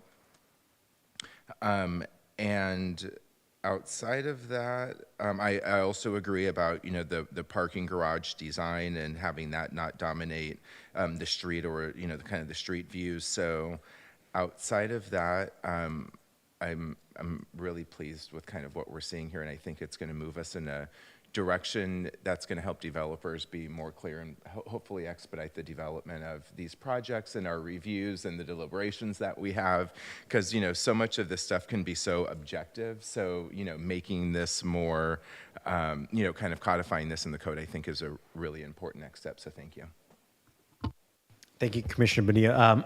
Want to thank my fellow commissioners for the comments here. I think some really good points were all raised. A couple quick thoughts here. And Commissioner Stevens, I appreciated the comment around sort of a scoring system. I think that makes sense. It sounds like folks have also second and thirded that, if you will. I don't know the feasibility of that, Ms. Blanton, but one other thought I just sort of had at the top of my head is if putting sort of point rubric to this would be too complicated, perhaps it could be as simple as having an example for developers to say, for example, exterior design, here's an example of good, here's an example of better, here's an example of best, right? And having them be able to see sort of, here's the minimum, here's what we're looking for, and amongst an application, say like we're looking for, better and best here, not just goods, but having, whether it's points or having some type of other sort of grading system so that developers can get a sense of what we're looking for, I think would be very helpful. Additionally, to Commissioner Bonilla's point, again, one of my pet peeves is parking garages that just sort of, all you see are parking garages. And so I like the idea of looking at innovative ways to set that back or to put it behind buildings or different ways to address that, the massing of parking garages, particularly in single-family houses. The building height, so a couple thoughts here on a few of these slides. The building height slide, I was a little confused with slide 16 because I was trying to understand how allowing a 4-story building to go up to 50 feet would have made any difference in legacy or the mix. If I added 4 feet to the mix, I can't get another story. So I was trying to understand what was going on there. I appreciate Commissioner Patterson raising that question. And I think there might be a way just to sort of clarify that this is what you can do and an example of what that restriction in other parts of the city sort of means you can't do. So that distinction, I think, would be a little bit helpful on that slide. Just to quickly jump in here, I should have mentioned that during our presentation. No problem. Both of those projects are in the Mission Boulevard Code, so they're not subject to the same standards that we were looking at in the RM and RH section. So those are more of the examples of if we wanted to allow projects like this. than to be allowed in the RH. If that's something that we desire, then we would have to adjust the standards accordingly. No, and I think there's good rationale for it because as you mentioned, I didn't realize it's just sort of the reality of building stories of a building limits how much you can do. And even if you allow for 4-story building, but the height limitation would mean that effectively you can't do that. So I think it's important to address it. Elizabeth, can I just chime in here? Yes, Poonam. I think, Commissioner, your question was, about how an additional four feet would make a difference to a 4-story building. And I think some of the examples of that are, for example, the building that has that is at 46 feet currently. If you wanted to have a taller ground floor, right? Having that additional extra 4 feet would help because you would be able to provide a taller ground floor.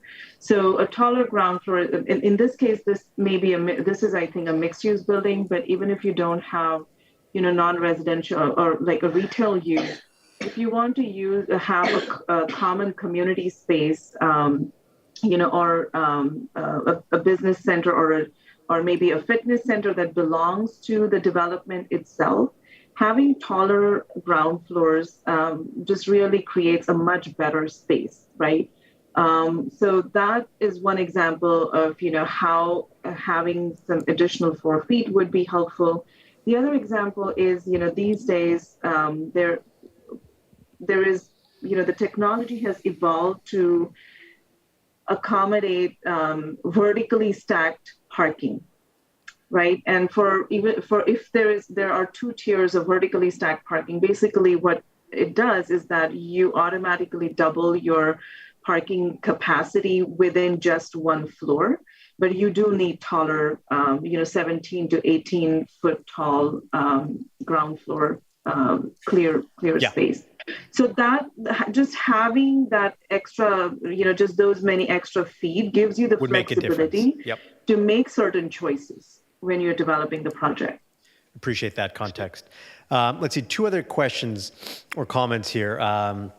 What doesn't work, what's not right for Hayward? So I maybe difference of opinion here versus some of my other colleagues. However, the open space slide, I did have some concerns with, and this is slide 20, to consider basically reducing open space requirements to increase density. And so they almost seem in conflict to me that you're increasing density and reducing the amount of open space that the folks living in these units would have. So I have some concern with that. I don't want necessarily density to come at the cost of open space that the people living in these areas and or other public would be able to address.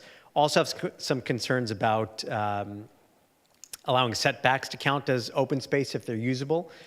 In effect, I don't think most setbacks would have the same usability as, say, an open green space. And so using that as a substitute, I don't think is necessarily equal.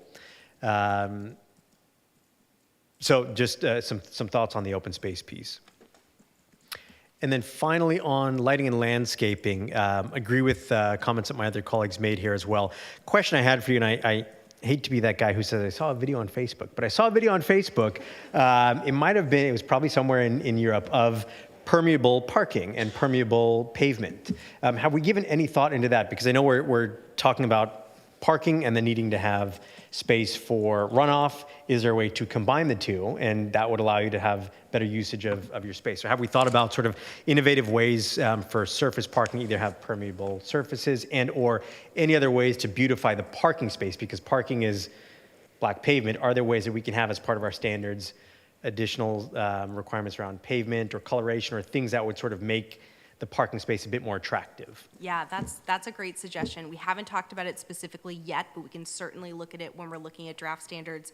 I will say in other projects when this has come up, it's kind of like the planning division loves the idea and then the fire department's concerned about it because they need to get like trucks on there. So a lot of times what we have seen, or what I've seen, Leah's much more experienced than I am, so maybe she's seen more, maybe Taylor's seen more, is, the parking areas and the walkways and those sort of things can be like these really beautiful permeable pavers, and it adds like architectural or design interest, I should say. And then the parts that like heavy duty trucks, like recycling trucks and stuff like that have to drive on can still be asphalt or whatever they need to be. But no, we hadn't talked about that specifically, but we'll add it to our list of Okay. things to incorporate into the draft standards. Wonderful. That's all the comments I had. I'll just take another quick look if any of the commissioners had follow-up questions or comments. Commissioner Stevens, please. Thank you. Commissioner Patterson triggered my mind on something. So if we had a 4-story building, and on top of the 4-story building, there was a community open space, and let's say on top of that building, there was a small club room on top of that building, would that club room be considered a 5th story? Potentially. One of the open space requirements is to allow structures that are part of a rooftop garden to have additional height for them. So in our standards, we could be specific about what those structures are. Maybe a trellis is okay or something that's open, but a clubhouse that feels like an enclosed habitable story wouldn't be okay. Maybe that would count as part of the overall building. But yeah, that's something we could look at, is if we think that there's going to be a lot of rooftop gardens, and we do see that in our denser developments because it saves a lot of space, that you can use towards the building. What should count towards height on those rooftop gardens, and maybe what's excluded from that calculation? Because something's always bothered me. I've always thought that height restrictions for buildings is really restrictive, and it's just counter to good design. And I know people get very upset by super high buildings, but if we say that a specific parcel can't have a building that's more than 4 stories, but if the design is well executed, and there's changes in the massing and the frontages and things like that, I don't see why there should be a limit on the building. And I love Ms. Nakar, I think, mentioned that she would explore the potential heights and how maybe there could be some flexibility in heights if there could be some architectural elements integrated into it that might be beneficial, like more setback, I don't know, more arcade, something along those lines. Yeah, we can definitely explore that. Again, to Poonam's very wise. To her point, we don't want to make these standards more complicated than they need to be. But again, if we're using something like a point system, maybe it's like, well, if you have to get up to 40 points on this table, but if you get up to 50, then you can have an extra 5 feet or something, something like that. Maybe there could be some flexibility built in that way. So yeah, that's something we haven't talked about specifically yet, but that's something we can look at and bring back to you when we bring back the draft standards next round. Thank you, Commissioner Stevens. Commissioner Bonilla, sure. Thank you. Just to clarify my comment on open space, I actually think we are closer aligned than perhaps I commented earlier. I was supportive of making sure that we have clear definitions for the different type of open space, which includes, outdoor open space, rooftops, podium top landscape areas, and making sure that we had a clear list of flexible amenities that would meet those open space requirements. And having a variety of open space requirements, I think, is what I'm supportive of, versus reducing the open space requirements to what my fellow commissioner was mentioning. So thanks for allowing me to clarify. No, of course, I appreciate that, Commissioner Bonilla. And actually raise another point. Sorry to dig into this again. The open space requirements, is there a distinction between public versus private okay. So currently, our open space requirements are very confusing. Even experienced developers ask us lots of questions about them. So certainly, we've heard loud and clear from everyone that we need to clean them up, make the definitions more understandable, maybe have a list of amenities that are approved. Right now, there is a requirement for an overall amount of open space. Of that overall amount of open space, a certain amount has to be common open space, and then the rest could be either. It could be common open space or private open space. Some of our recommendations about reducing the overall size of open space is right now our RM district has a requirement of 350 square feet of open space per unit. That's somewhat of a suburban standard, so it eats up a lot of space on the site. It's not consistent with our Mission Boulevard and our downtown. At the same time, we have heard loud and clear from the community, like, those spaces are important. If you live in an apartment building or have a condo, I live in a condo, I have a dog, we have to have space to get outside. People have children, they have to have space to get outside, or you just want to do Tai Chi or something. in your common space, those spaces are important. So I think we're hearing you loud and clear. Great. I think we're on the same page of these spaces are important, but let's right size them and let's think carefully about the amenities so we can make sure they're well designed and usable. Wonderful. Elizabeth, if I can just also add one more point, maybe what we can also think of is that we could, depending on what square footage per unit we land on, we can also, provide options that all of that required square footage doesn't have to be provided only in one type of space, right? So I know that everybody's in agreement, which I'm really glad to hear, that we should be very clear about the options for open space, but it can be a combination of those different open spaces as well, right? So we can definitely include that also in the form of an options table.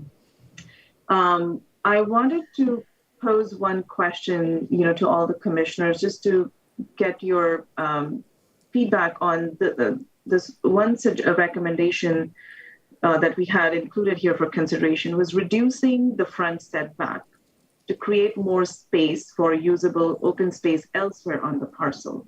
So we did hear earlier that allowing setbacks to count towards open space was not, acceptable, but how about reducing the front setback? Because currently both RM and RS zones have a 20-foot front setback, which is a lot for multifamily residential, and also is somewhat, it's suburban, and it's a space that 20 feet that's not going to be used otherwise. No, I appreciate just that. Passive landscaping. I think, and I'm speaking for myself here, I think the only sort of comment I would have on that is I think there's a balance between reducing that setback and sort of the pedestrian scale and massing at a pedestrian level. And so you need to strike that balance. So I don't want to say you can have, zero setback in order to get public space somewhere else, and then you're walking on the street and it's sidewalk, 4-story building, right? So I think that's a very fine balance that you need to walk, and I wouldn't say one is a trade-off for the other. That's just my thoughts. I don't know if other commissioners have thoughts on that comment or on that topic. Commissioner Stevens, please. Yeah, so I totally agree with you. I mean, I think it's fine to reduce the setback as long as the building's height isn't imposing in the pedestrian realm and it's not, so out of scale with the rest of the street.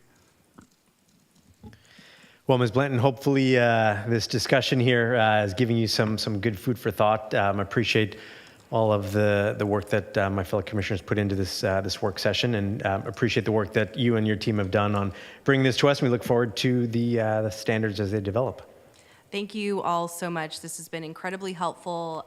Next time we come to you, we'll have actual draft standards. So I'm happy that we'll get to finally dig into the details. Wonderful.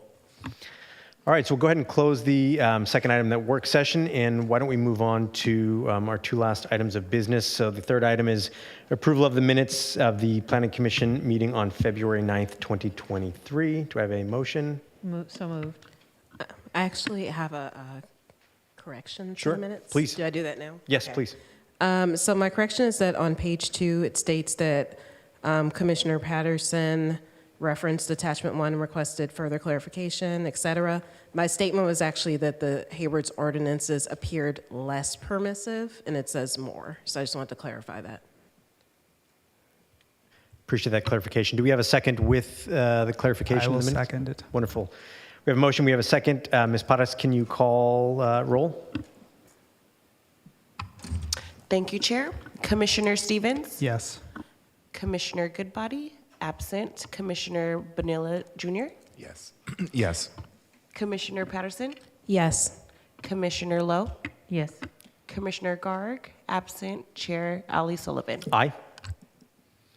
All right, so moved. And the fourth item is approval of the minutes of the Planning Commission meeting on February 23rd, 2023. Do I have a motion? Moved.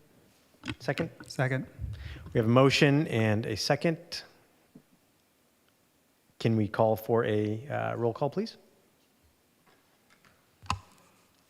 Thank you, Chair. Commissioner Stevens? Yes. Commissioner Goodbody? Absent. Commissioner Bonilla Jr.? Yes. Commissioner Patterson? Aye. Commissioner Lowe? Yes. Commissioner Garg? Absent. Chair Ali Sullivan? Aye. Thank you. All right, so that concludes the majority of the business for tonight. Why don't we go ahead and move on to commission reports? Do we have any questions? We're all set? Okay. Oh, please. Yes. Can you tell me who seconded the minutes for the 9th? Stephen. Motion by Commissioner Lowe and a second by Commissioner Stevens, I believe. And that was the same for the meeting minutes for the 23rd. And the 23rd was the same as well? Correct. Thank you. Wonderful. Let's see, any city and or staff reports on planning or zoning matters or any news for us that you wanted to share? Leah. Well, it's really nice to be here while Jeremy's on vacation. I get to see everybody. And I did want to congratulate from the planning division and the department, congratulate Commissioner Bonilla on being appointed to the city council. We're so happy for you. It's been lovely getting to know you over these years, and I'm happy to continue the relationship as you move on. So congratulations. On replacing your seat right now, I think that they're just thinking about what's going to happen with alternates and then looking for additional commissioners as we close out the season before the boards and commissions shut down for the summer. So I think that as information becomes available, Jeremy, the planning manager, will share it with you guys. And then I wanted to also let you know that the next meeting, right now we don't have any items scheduled in April, so it's very likely it will be canceled, and we'll send out a notice about this next week. And that's it. Wonderful. Any commissioner announcements? Just congratulations to Commissioner Bonilla. Same, just wanted to congratulate you and wish you well. It's been a pleasure working with you these last few months. Thank you so much. Commissioner Stevens? Thank you for the leadership, and thanks for showing the way for me for these 3 years. Thank you. It's certainly been a pleasure serving on this planning commission with all of you and with my for the future of Hayward. I know that we're all in good hands with you guys here at the Diocese as planning commissioners, and it's just been a pleasure getting to work with you and getting to know the city through the lens of planning over the last 7 years, and or over 6 years, and I hope to take that experience with me as I move on to the City Council. And I want to thank many of you guys for all of your support as well as I was going through that process. So very excited to continue to serve this community in that expanded capacity.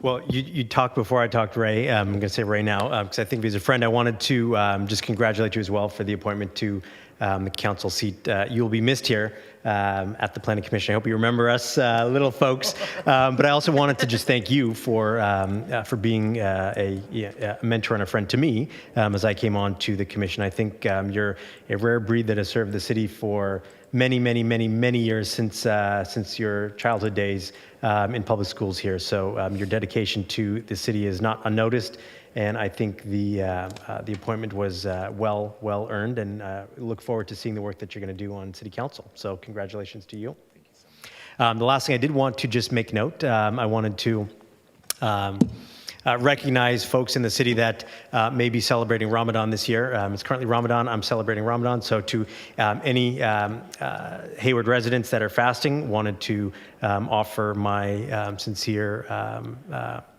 congratulations and appreciation and recognition of the month. So thank you. With that, not seeing any additional comments, we'll go ahead and close the Planning Commission meeting at 9:04 p.m. and I get to do my favorite part of the night. Thanks, everyone.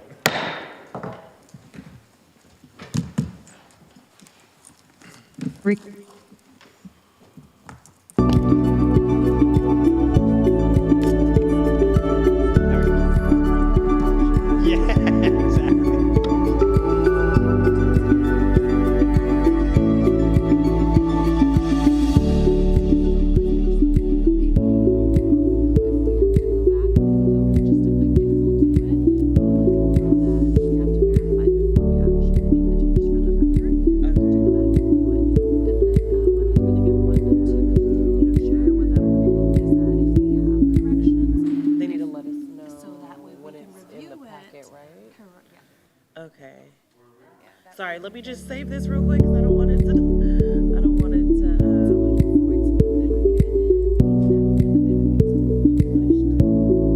We could go and amend it, or. Okay. I'm done in here, so I stop. Fine. I don't need to click all these other things at the end, or do I?